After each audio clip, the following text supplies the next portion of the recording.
Good afternoon and welcome to this British Academy event. I'm Desmond King, Fellow of the British Academy and a Professor of American Government. The British Academy is the UK's National Academy for the Humanities and Social Sciences, founded in 1902. We're an independent fellowship of world-leading scholars, a funding body that supports new research nationally and internationally, and a forum for debate and engagement. Today's event is the first in a three-part series in which we welcome leading scholars of African American politics to explore the long history of racial inequality in the United States. The series responds to the protests which have erupted across the US and then the globe in response to George Floyd's murder in May. Those protests have been organized by the Movement for Black Lives. And the timing also coincides with the lead up to this November's US presidential election, when Donald Trump will be running to be re-elected and challenged by Joe Biden. The aim is to go deeper into these issues and to give some historical context to current events. To launch the series, it gives me enormous pleasure to welcome Professor Ming Francis. Megan is an associate professor in the Department of Political Science at the University of Washington in Seattle. She specializes in the study of American politics, race, and the development of constitutional law. She's the author of an award-winning book, Civil Rights and the Making of the Modern American State, which we're going to talk about. Megan earned her BA at Rice University and her PhD from Princeton. She's become an important commentator on the movement for Black lives and other issues to do with racial inequality in the United States. She's just returned to Seattle from having spent a year at Harvard University. We will speak in conversation for around 30 minutes before taking a selection of audience questions. If you would like to ask a question, please submit this under the YouTube chat section. You are welcome to tweet during the event and can copy in the Academy's Twitter handle at British Academy. Welcome, Megan, and thank you for joining us. Over the last few months, it's great to be here. Good, thank you. So over the last few months, we've been hearing a lot around the world how to tackle enduring racial inequality and conflict in the United States. You've made the case that we need to look to the past to understand the causes of racial violence rather than just looking for quick fixes. I'm therefore keen to talk to you about your research into the civil rights movement in the early to mid 20th century, work that you put forward in your book, Civil Rights and the Making of the Modern American State. And you've written a great deal about the National Association for the Advancement of Colored People, NAACP, and their campaign against state-sanctioned racial violence. Yet a lot of this writing by others has been centered on the mid or late 20th century. In your book, you go back to before the 1960s. You go back to actually the 1910s and 1920s. So why is this earlier period so important, do you think, understanding what's going on now? Yeah, no, so thank you so much for that question. First, I really want to thank you for hosting this series of important conversations at this time. I also want to thank everybody who has gathered with us virtually to listen to this conversation. But really, most of all, I really want to thank Professor Desmond King, who has been a longtime thought partner in thinking about race, Black politics, and the development of the American state. So to your question, though, about why I think it's important to think about and to contextualize the current protest movement in a much longer time frame, not just the 1960s and 1970s, but even further at the beginning of the 20th century, is I think it informs our responsibility. This longer time frame informs our responsibility for helping to create the present crisis, and it informs on what is needed to fix it as well. And so what do I mean by that? If the present is an aberration and not part of a longer pattern, then we can look to quick fixes such as firing individual police officers and conducting federal studies. But if this is a pattern that goes back over a century, then we need to ask hard questions about how we got here and what type of transformation will be necessary. And then we need to buckle in because it takes a long time to undo entrenched systems of inequality. So what does this earlier period reveal, and why is it important?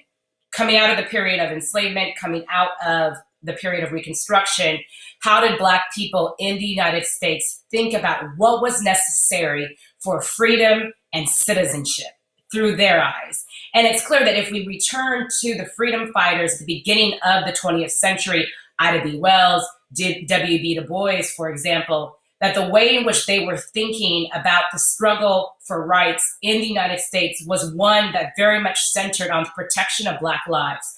The protection of Black people from mob violence and lynchings was what they centered so much of the activism around.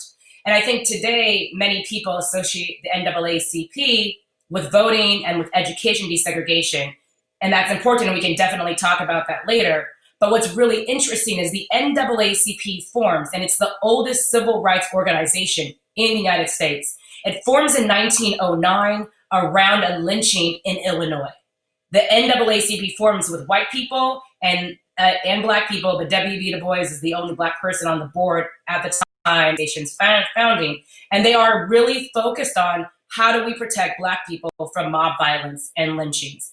And what they do is they launch this expansive, beautiful, brave, courageous campaign against mob violence and lynchings that focused on demonstrations in the streets, in the legislative branch, trying to change public opinion, in the courts, as well as in the executive branch, and trying to awake this nation that killing of Black people was going on and that something needed to happen.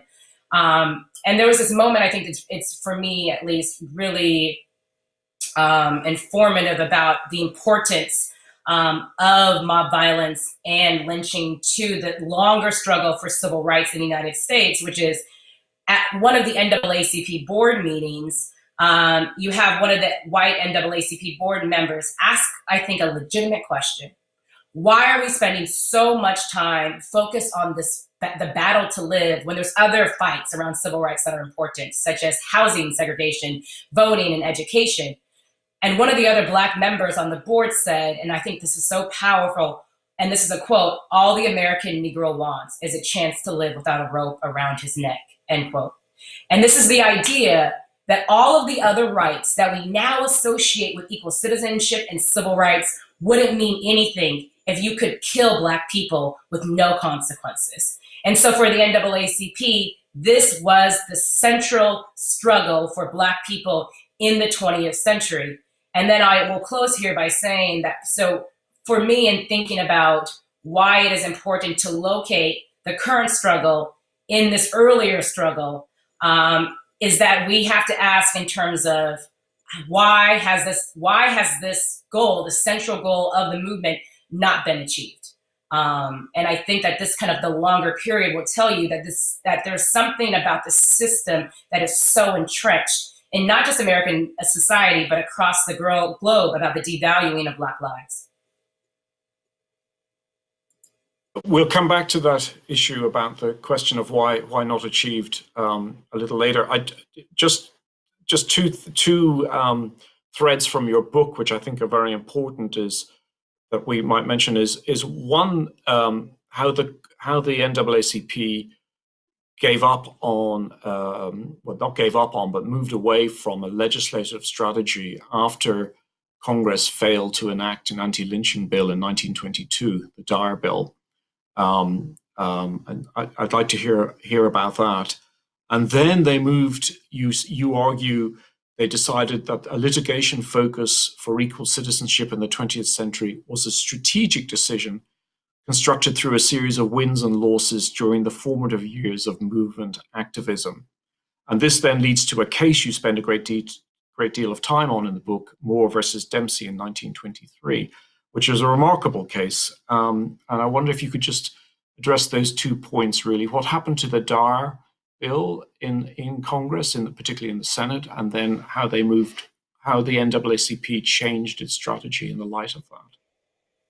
Yeah, no. So this is one of the things that I find so actually exciting about the NAACP struggle, is that today when we say, and when I talk to my students about civil rights, there are strategies and ideas of what civil rights actually means. But if you have Black people fighting at the beginning of the 20th century, the federal government has not yet substantively protected Black people's rights in this country, right?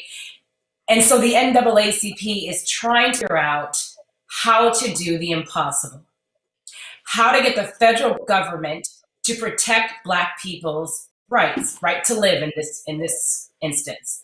And they are unsure what strategy should they pursue. So and one of the things that's fascinating here is that they basically try to push all the doors that are open a crack, right? And so they are demonstrating in the streets, but it's clear that even when they get even when they're shifting public opinion, that does not. They then spend so much energy around the dire anti-lynching bill in Congress. And what is remarkable is that in 1922, it passes an anti-lynching bill, passes in the House of Representatives. It then dies in committee in the Senate. But it's this very kind of months-long campaign that the NAACP is waging. And so I'm, at one moment, very hopeful that the United States Congress will pass legislation around lynching, but then that ends. They then, at the same time, while they are focused on this anti-lynching bill in Congress, and I will say for those who don't know, we still in the United States have not passed an anti-lynching bill. Booker in Congress, there is perhaps right now attempts to pass this Emmett Till anti-lynching bill, but that is still something that is not done. At the same time that the NAACP is working in Congress, they are litigating, and there is an incredible case that is called Moore v. Dempsey. There is a race massacre. It is the largest lynching, one-day lynching in American history. If one goes, the Equal Justice Initiative has this beautiful and harrowing monument in Alabama, and on there's different towns in which lynchings occurred. And the town in which the most lynchings occurred is going to be this town called Elaine in Arkansas, in Phillips County, Arkansas. And the very brief story, because it's obviously a much longer story, which I chronicle over a chapter, is that African-American sharecroppers were trying to organize a labor union. White farmers then found out, they then shot at the Black people, and they then considered this a threat and basically then lit the Black section of town, homes and businesses on fire. They killed over 300 Black people and ran other Black people out, though somebody had to be responsible. And so they basically named 12 African-American men who were responsible for inciting the violence. And then in basically what are considered Jim Crow trials, many of which for the 12 men lasted less than 10 minutes, all 12 men were sentenced to die by the electric chair. The NAACP considered this a legal lynching, that now it wasn't just so much about a lynch mob, that now the courts could actually lynch Black people. So they got behind this, and after over a 3-year struggle, the case then reached the Supreme Court of the United States. The Supreme Court then came down in a landmark criminal procedure decision in 1923, which said that the mob-dominated trials violate the Equal Protection Clause, right? And so now we have this very important Supreme Court comes down, and it doesn't protect Black people forever. But this is at least an important inroads, and at least it informs the NAACP that while Congress may not listen to them, while the president may not, that perhaps there is kind of a window or a door crack opening inside of federal courts. And perhaps federal courts might listen and be reasonable to the concerns, the demands of Black people for citizenship and rights in this country. And so that's kind of what happened on one end in terms of legislation, and then on another end in terms of the courts. And the last thing that I will say here is what is so interesting and important about this NAACP's campaign around racial violence and this win around Moore v. Dempsey is that then informs so much of the NAACP's work afterwards. That part of the reason why the NAACP and then the legal defense then spins off from the NAACP and why so much of the big battles in the 50s and 60s were done in courts. It's because this important case set them down that path.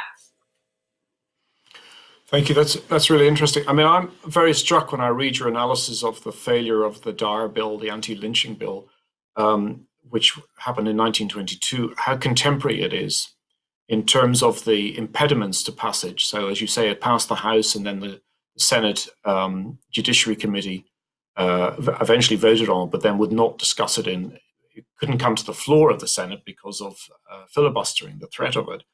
And there are these institutions which are part of the American political system, which seem designed to prevent civil rights legislation. The Electoral College, the counting of slavery in the Constitution, the Supreme Court in many ways, though you have more positive things about that, and then this representation in the Senate, the fact that there are two senators from every state, regardless of the size of population.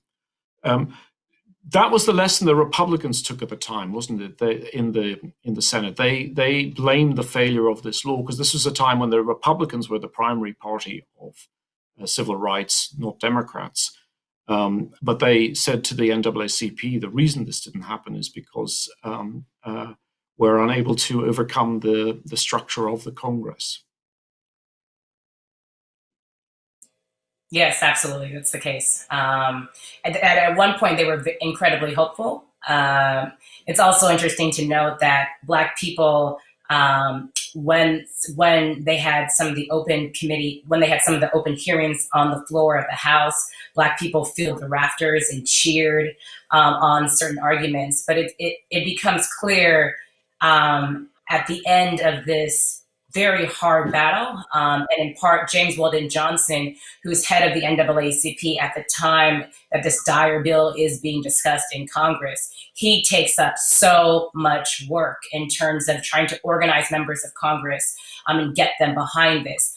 You also have W.B. Du Bois, who's initially skeptical that Congress might actually pass an anti-lynching bill, right?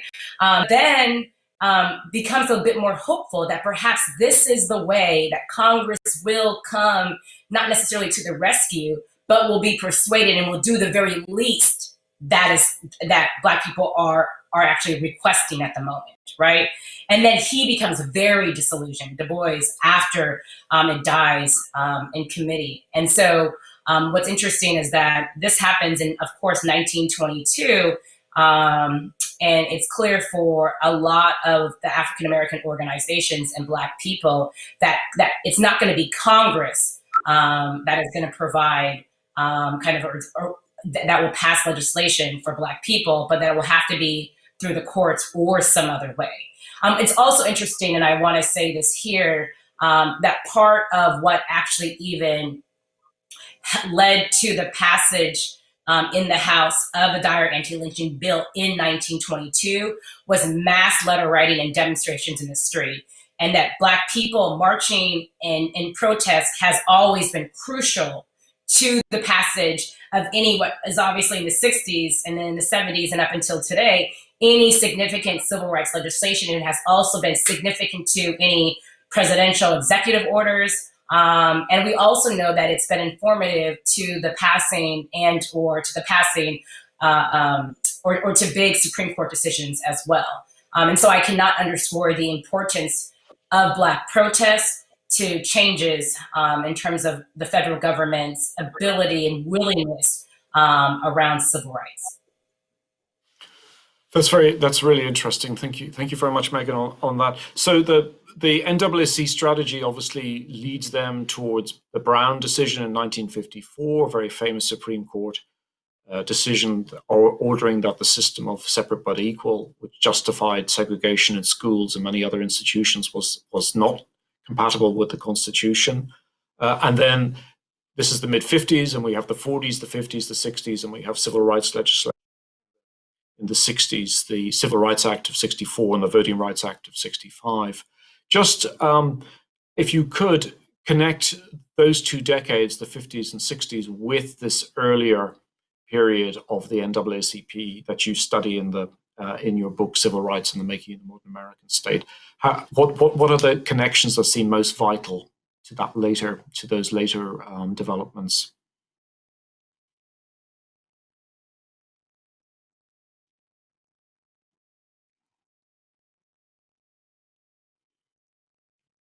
I think we've lost you. We've lost your sound, Megan. Sorry. Oh, there we go. Can you hear me now? Thank you. Yes, thank you. Okay, Perfect. great. So I think that there's a lot of threads between the early 20th century and then the 50s and 60s. As many other commentators in political science and law have said, that the Supreme Court decision around Brown v. Board that was decided by the court in 1954 was an extraordinary decision. And really, in so many ways, it encouraged the civil rights protest in the late 50s and in the 60s. And one of the things that, like, I'm going to come back to the threads, but one of the things I don't want to forget, at least while it's on my mind right now, is that I think a lot of times people, especially today, have a conception of civil rights that is very short and compact, and that we want to see change quick. But the history of Black protest in the United States is one that is long. That it's not that people realized that in 1954 that Black people had separate types of educational institutions, and then they litigated this case in 1954, which then led to the Civil Rights Act of 64 and the Voting Rights Act of 1965. That in order to understand, one, the strategies that were used by civil rights fighters around Brown v. Board in terms of litigation, means to go back, right, to the teens in the 1920s around Moore v. Dempsey, and to think about this longer trajectory of the Black freedom struggle in this country in order to understand protest language and the development of leadership skills of the leaders of the movement. Means to understand that one does not just wake up with that, that one develops that over time. And part of what is going on in the teens and the 20s and the 30s and the 40s is that African Americans are organizing in their churches, in their neighborhoods, and in their communities to figuring out what are viable strategies, what are protest languages, what opportunities exist for them to make inroads. How can they dismantle, and how can then they rebuild different systems in our society, right? And so then what you have coming out in the Brown v. Board decision in 1954, as well as the landmark civil rights legislation in the 60s, is the culmination of that, right? And it's not even the end, right? Because that also then opens up the door to more fights and other organizing that happens. But I think that it's important to understand for the 50s and 60s, the kind of the critical nature of the early 20th century. And it's important to understand the early 20th century as well as the 50s and 60s to what is going on right now, to understand that struggle is a constant. It's never that, like, Black people are like, you know what? We did it. We won. We're done. Absolutely not, right?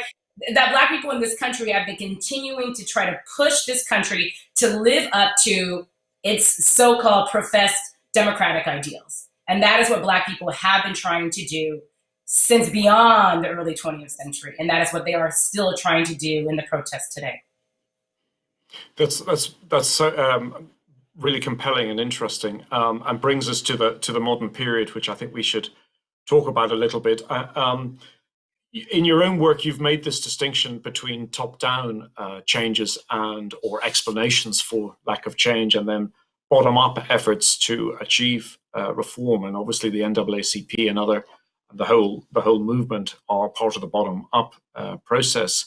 And that seems to be part of the rationale for the movement for Black Lives. I don't know if you saw, but a recent op-ed by Jessica Bird, who worked for the Stacey Abrams campaign in Georgia, she wrote that for a new generation of Black activists, success lies in the process of making change in politics, policies, and social practices, and argues that party politics have in many ways promised but failed to deliver on this basis, and that the strategy of process is producing more locally rooted candidates within the Democratic Party. I mean, do you see it in those terms that the process has become more important and outcomes are complicated in that process, or is that just putting it too simplistically? So one, that op-ed is excellent. Yeah. No, I think the process is really important. I've always been struck by, I think, some of the ways that our discipline, political science, understands political transformation and success isn't complex enough. And so what I mean by that is that there are ways that even though, for example, if I go back really quickly to the Dyer anti-lynching bill in 1922, there are ways that I think a lot of people might look at that and say that was a failure. Yeah. That did not work. And the NAACP's campaign in the first quarter of the 20th century, it did not end lynching and mob violence. So why does it even matter? And so I push back on that. And what I would say there, but the process mattered, right? That just because the somewhat utopian outcomes that organizers and activists wanted, just because they didn't receive it, just because they didn't achieve it, didn't mean that the process was not valuable in itself, right? And that I think what's interesting in 1922 about the Dyer bill is that, one, it does pass the House, that it at least is an opening for Black people at the time to show them that there is possibilities within the federal government for their voices to actually be heard. In terms of what is interesting about the NAACP's campaign around racial violence here, as well as everything everything was not for naught. That there was inroads in terms of President Wilson, in terms of President Harding, in the Supreme Court, as well as in Congress. And so one of the things that as I go back to the work of a number of historians and thinking about what are successful failures, and by that I'm thinking about what are things that perhaps didn't result in the end goal that perhaps organizers may have wanted to achieve, but that did produce some types of important results, right? And one of the things, because I know we're talking about the present, we would not have had the largest outpouring of protest around civil rights in history, right? We know that now, right? Millions of people, not just in the United States, right? But in Britain and across the world. We would not have had that if it wasn't for 2017, if it wasn't for 2018, if it wasn't for 2013. And out of each of those, in terms of those iterations of Black Lives Matter protests after the killing of an unarmed Black person, there were many commentators who said that, what's the point? What did they achieve? It didn't end anything. This is a failure, right? But what it did do, and we are seeing that this summer, and what it did do is it developed a technical language, skills, the infrastructure, it built the capacity of organizations to do the important work that they are doing right now in remaking our country and democracy, right? So this goes to the this matters, and it's incredibly important to achieving the outcome that we want in the end. Thank you very much. Before we get to questions from the audience, I just wanted to ask you finally how you see this presidency compared to other ones. We have a president who talked about Black Lives Matter. He calls it a symbol of hate, which is an extraordinary description. How do you make sense of this as a scholar of American politics historically? I mean, one has to go to the 19th century, I think, for comparisons. I mean, this is President Trump's response and how he has treated the Black Lives Matter protest as racist as I know him, as I know he can be, it still, I think, is shocking. And we've always had deeply racist presidents in this country, right? That, I mean, if we think about and or ones that said racist things, right? Lyndon Johnson on down, like in the 20th century, right? But I think what's interesting, especially, I mean, I do work on President Woodrow Wilson, who was a segregationist.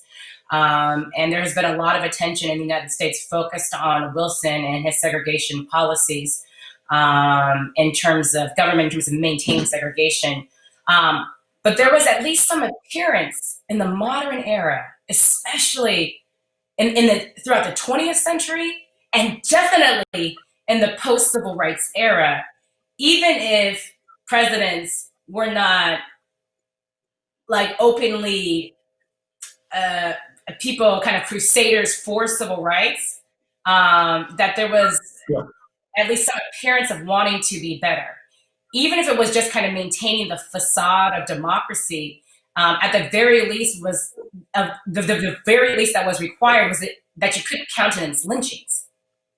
And seemingly today, that understanding, that very basic understanding of kind of decency in the modern presidency is now out of the window.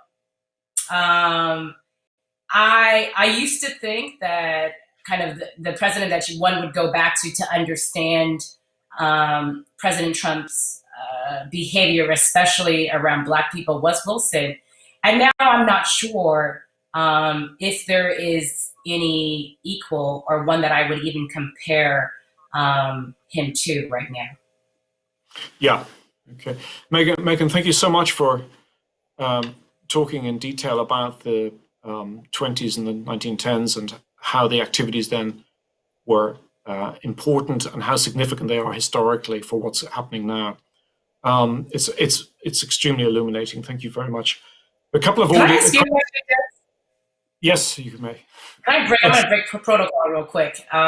So Des has done incredible work in terms of the way in which the federal government has maintained segregation. And I'm curious about your thoughts on this last question that you asked me. So I would just love to hear a few minutes, if I can, break protocol on your sense kind of how President Trump compares. So I think as he's gone on with the presidency and before it, he's honed in much more on his white identity core base, white voters and Christian voters, evangelical voters. He's seen them as, he sees himself, I think, as representing them. These are his people. I think it's become explicit in a way which is important historically and pretty unusual, and certainly unusual since the 1960s, because as you know from the professional literature, there are lots of candidates who use what's called the race card and send race cues and so forth, but those are implicit messages, and this has now become more explicit, and I think it's a deeply alarming development.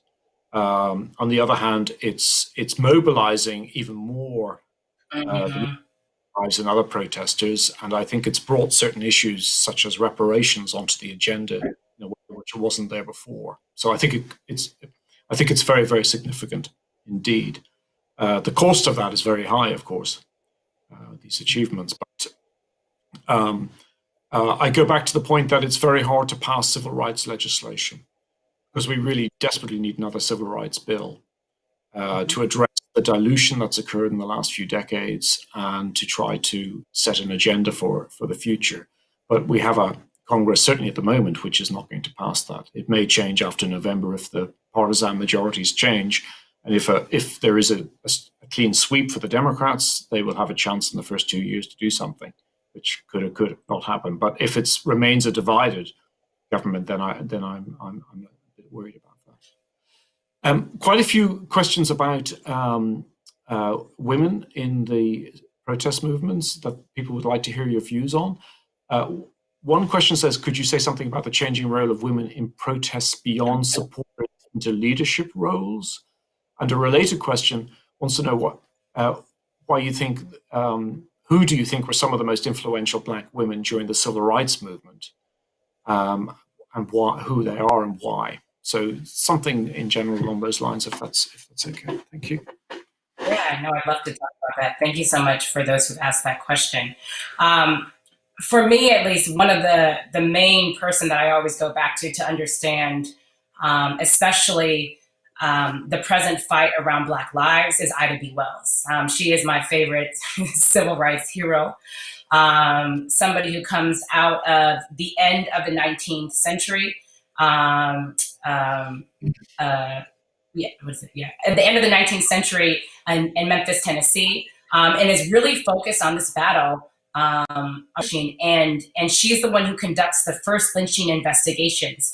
And to show that the reason that is given for why Black people are lynched, and it was always given because they had done something wrong and or because of rape, was most of the time, and the vast majority of the time, unfounded. And that Black people were lynched for many different reasons, oftentimes for attaining a type of economic success, oftentimes for breaking a type of racial code. And she would do these investigations and then write them up. And it actually is, and I talk about this a bit in my book because I don't like to talk about the NAACP without ever talking about her. She provides the foundation for the development of the NAACP by bringing attention to the issue of lynching and mob violence endured by Black people. What is interesting and also slightly problematic around the beginnings of the NAACP, but also maps onto the way in which women, and especially Black women, were treated in the early part of the 20th century and all throughout the 20th century in terms of their contributions being overlooked and erased, is that the NAACP, she's part of kind of the initial thinkings around the organization. Du Bois, though, however, feels a bit threatened actually by her, and she is then left off of the kind of the formal organization of the NAACP. She still continues her work, though, despite that.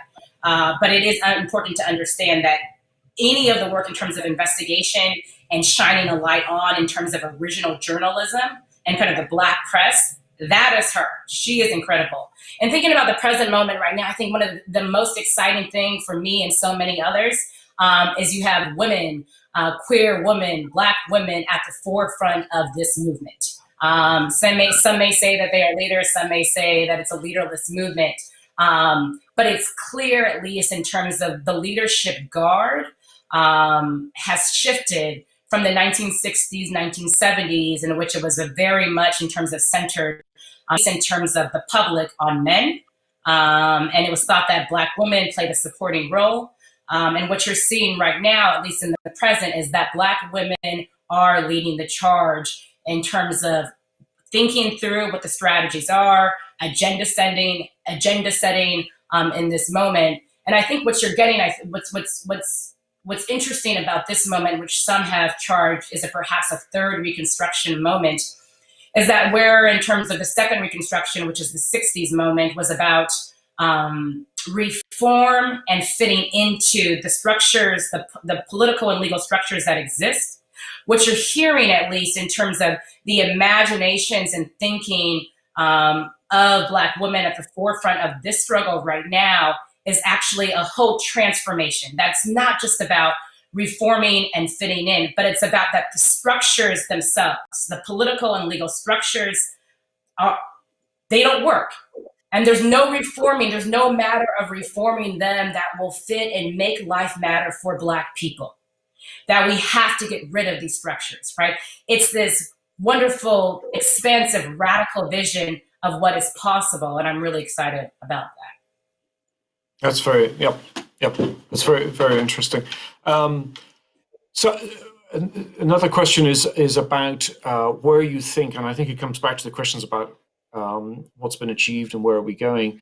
So given the new political dynamics, do you think progress now depends on protests and organizing that especially targets the presidency, the courts, or the state level? Is there a particular target institution for protests?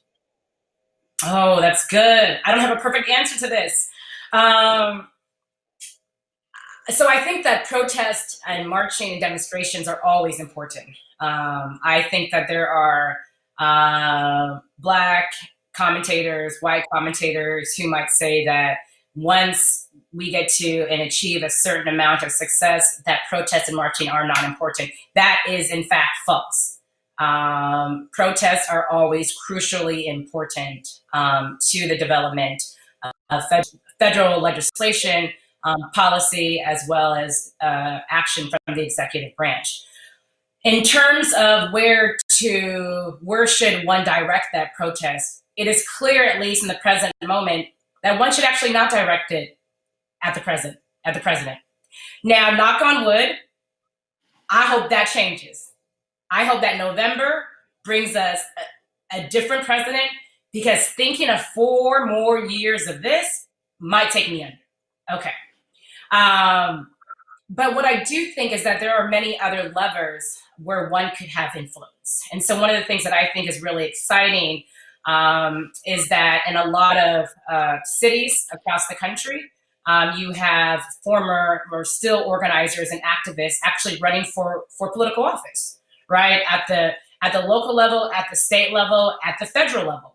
I think that in terms of protest focused at the state level, protest focus also at the local level can then remake states, and then perhaps can lead to perhaps some larger federal policy changes. And in where I'm at right now in Seattle, what I'm seeing here is that there's a lot of Black Lives Matter protests that has led to the close of a proposed youth jail here in Seattle.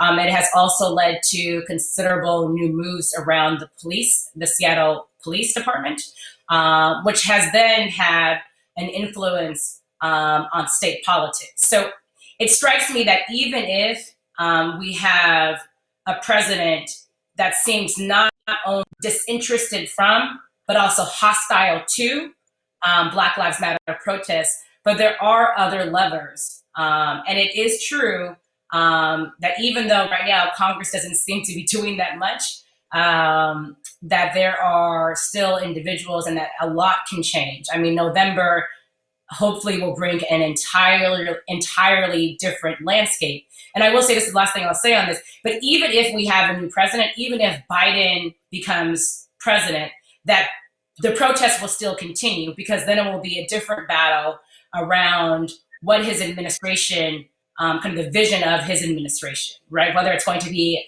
kind of a centrist, traditional Democrat party vision, and or it's also clear that there is a bigger left radical wing of the Democrat Party that wants more change around a host of different issues, whether it's labor, health, the criminal punishment system.